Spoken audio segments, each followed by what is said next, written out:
Hello everyone, in this video I will tell you about Transcendence dungeon called Shattered Arkanis and how you can clear it.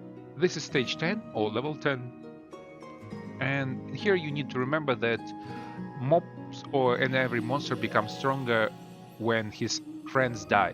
So be careful, when you kill mobs their damage will increase and they can really deal it, so they can easily kill you. Be careful. Another thing that you need to remember, when some of the mobs die, they leave a blood pool behind them. That also will deal to you damage, but much more important to know is that if the mob stands on the blood pool of another mob, basically on the corpse of another mob, he will regenerate like crazy.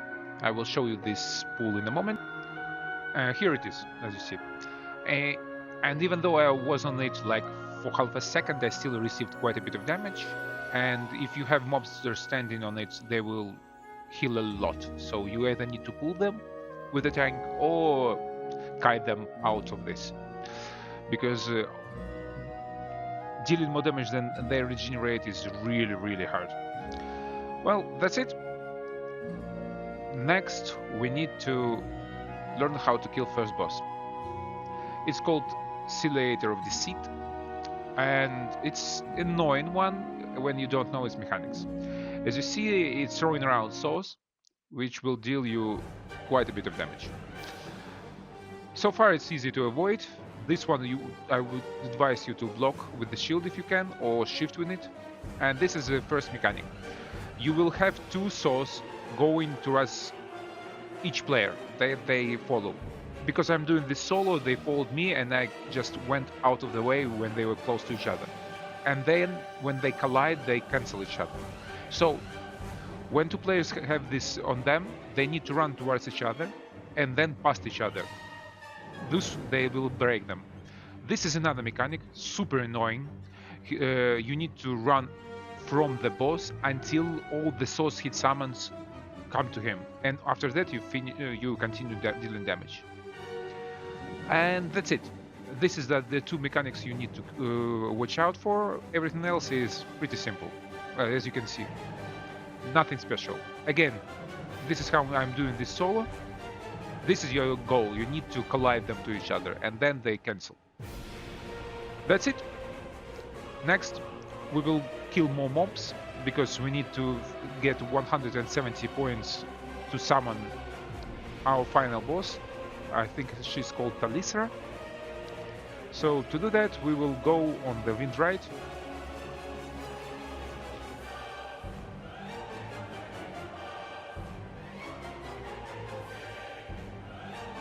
And now here's energy walls. You can go straight through them, but be careful, there are mines like that. Those blue cubes, they will stun you, deal quite a bit of damage, and of course this wall can finish you off if you're not careful, so keep this in mind. But the damage of the walls itself isn't that big if you just shift through them. You can even avoid any damage whatsoever, like if you do it like this. That's it. Now let's go to the boss. Second boss is some kind of bug, I think. This is parasites in the broken city. Yeah. Ruthilis of Pain. So this boss closes the space available to you with this energy field. You can't stand on it, it will kill you. Not instantly, but really fast. This is the first kill, a mass damage that forces you to be close to the boss, and after that he will deal a new mass damage, like this one.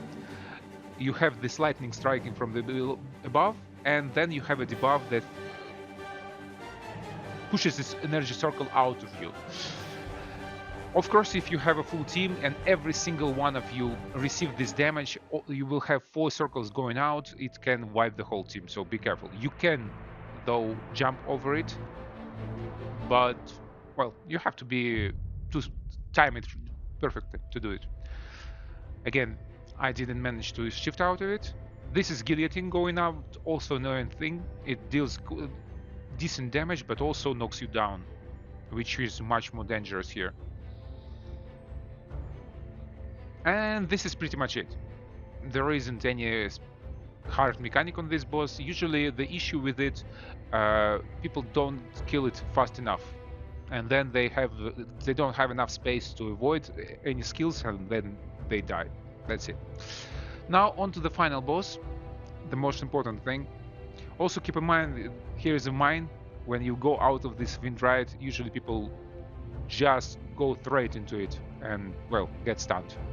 No big deal, but you waste a little bit of time.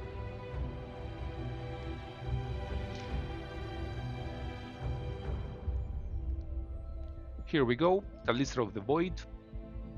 I had to ask for help on this one because I couldn't kill her solo because of her mechanics. So first of all, she shoots 3 times like this. It's no biggie. And here's first and then the most important mechanic. Circles. Blue circles deal damage. Pink circles deal not only damage but also stun you. And if your connection is crappy, you may not be able to jump over them. Then we have this Spear of Lightning. She summons 4 of them. One is white. You need to kill the white one. Otherwise it will explode and either kill someone of your party or maybe even wipe it altogether. Then we have these fire pillars. First they are around boss, then they go towards it. So first you deal damage and then to the boss, and then you run out.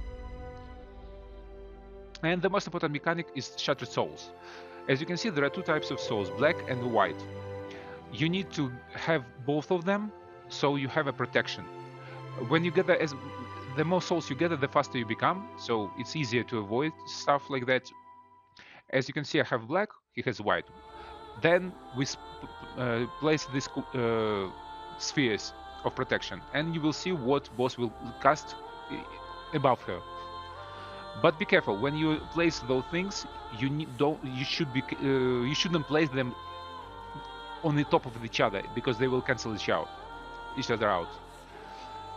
This is a much harder mechanic where you need to do the same thing, but while jumping over the pink circles that stun you. She cast 5 of those in total, and as you can see, you will receive quite a lot of damage. Again, black, white, and I think I missed another one.